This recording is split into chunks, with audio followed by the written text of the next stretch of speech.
This obviously being a reworked doorway, not an original. Probably the wood is not original either, but it may be. So we're now on the second floor of the big Jin Shan Tower. This top room, she says, was for generals. Certainly it was for sleeping quarters for the men who manned this tower.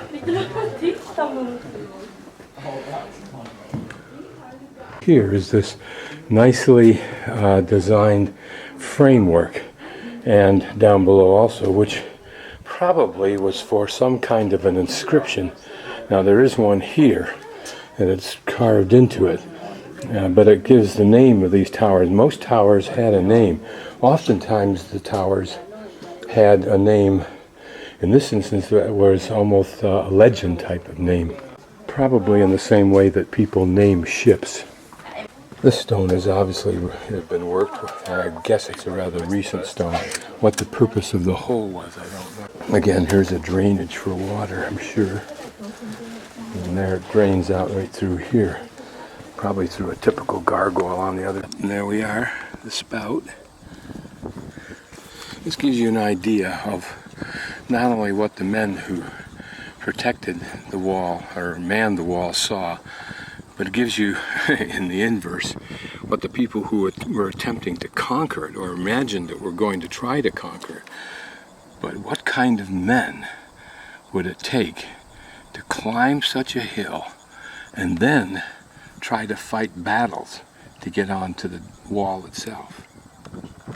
This probably is designed to reflect how it was, but you can see that this is all new up and through here.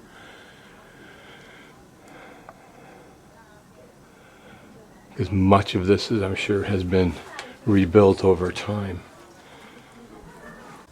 Now this looks like older stone, and that's an oval shape. My bet is they put something in here that acted like a filler wall, just to get. And you can see that the drainage system was no light dalliance. This wall is normally made out of pounded earth. Then the surfaces are stone and the top is stone. So you can see how a lot of water winding down through here uncontrolled could literally seep down and erode out inside the wall itself. And as we can well imagine, there's not enough money probably to completely restore, nor why would you want to, every portion of the wall. So here we have examples, and I think up there, of the condition of the wall over time. And notice here we get an idea of how the towers are built, with a structure of, I think, larger stones. Whether that goes all the way in or whether it's also pounded earth, or whether it's just made to conform to the topography, I don't know. And then the lighter brick on top. Of course, the walls of the building don't include any pounded stone or earth. I mean, and just for curiosity's sake, we get an idea of the construction of the wall. Looks like standard is 2 bricks deep.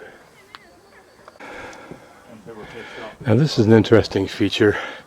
This looks like a series of small rooms. Whether they were ceilinged or not, I don't know. Notice this peculiar stone here, as opposed to the just 2 brick wide openings in height above it.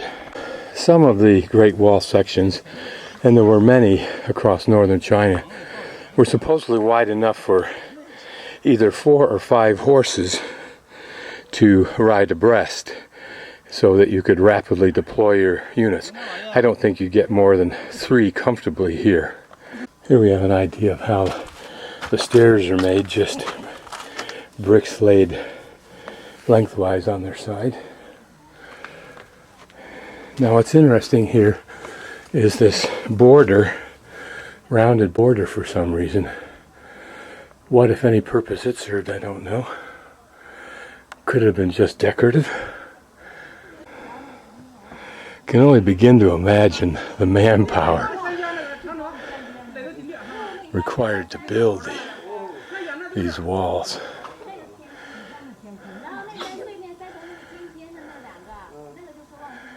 What a rugged country. So to explain this little section, here it dips down in order to give access to this door, which can sit out on a ledge and has its own little room-like I don't know if it was an enclosure or just a simple wall. What its purpose was, I don't know. But you can see here holes that perhaps were used to close this door solid if necessary. But it looks like that for the normal person or the soldier, you went up along these sides, and she's suggesting I do. It's a tad precarious. You want to be sure of your step. Okay, now we're inside this tower. I would guess that it had at least 2 levels, and I'm just thinking that's the first. The ceiling of the first, and then it went up farther, perhaps like that smaller Jin Shan tower that we looked at. What strategic importance there was at this location, I don't know, but let's take a look outside. Just the cost and energy for any normal human being to come up with the easiest possible way, whatever that might be. This seems a Herculean task at best. And then to fight a battle seems unimaginable. And maybe that was the whole point. Make it unimaginable. Apparently our guide suggests we don't go any farther than either the building on the tower that you can see with one tree, or where those 3 or several little trees are between the 2 towers.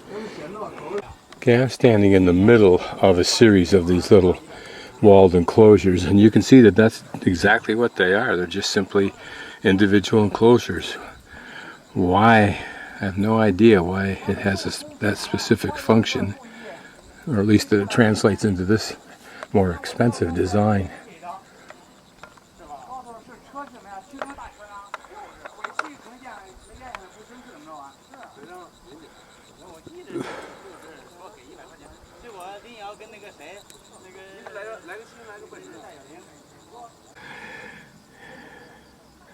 Pretty shot of these flowers. It's also a chance for me to take a leak. A couple of things that are obvious from doing this section is that, number one, they also made the steps even higher in the steeper areas by adding another horizontal brick layer, which is interesting considering the small stature of these people, just like the Inca, what huge steps they managed to build for themselves. Second thing is, you didn't bring horses up here, probably for the simple reason that you couldn't negotiate this, but also you wouldn't use them in any defensive way. Not to mention that it's extremely doubtful that your adversary would be using horses in this kind of a terrain. Of course, a small bit of irony is that there's one of China's modern freeways down there. A relatively new one, as actually most of them are. This has all been restored so I can get kind of a good run at this one. For fit men, you can easily imagine them racing back and forth.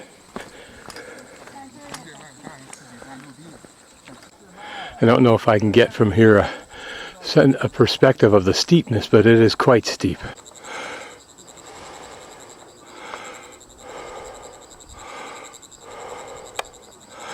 This is interesting. There are 4 pads for towers.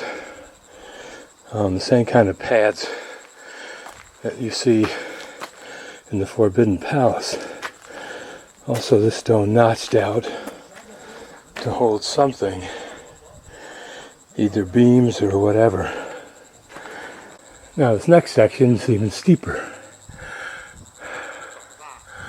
So let's get going. This is interesting. From here you get a sense of the angle because the wall follows the angle of inclination as opposed to the steps, which of course are horizontal. But what's interesting is, rather than designing that fitting for shooting out or for water drains, which of course you couldn't even use here, so it must be for shooting out, they leave them in the same orientation as on a reasonably level wall.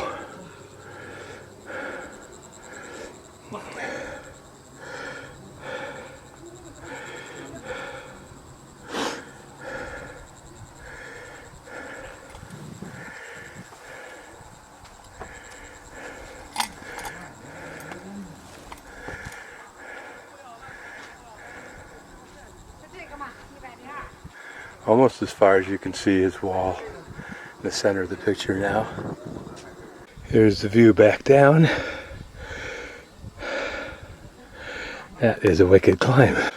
And now up into the tower, the temporary wall abode of one of the farmer folks who provide the cold water, or at least water, up here as another form of their livelihood. This is the tower we started at, and this was a trail to the left of the tower, of the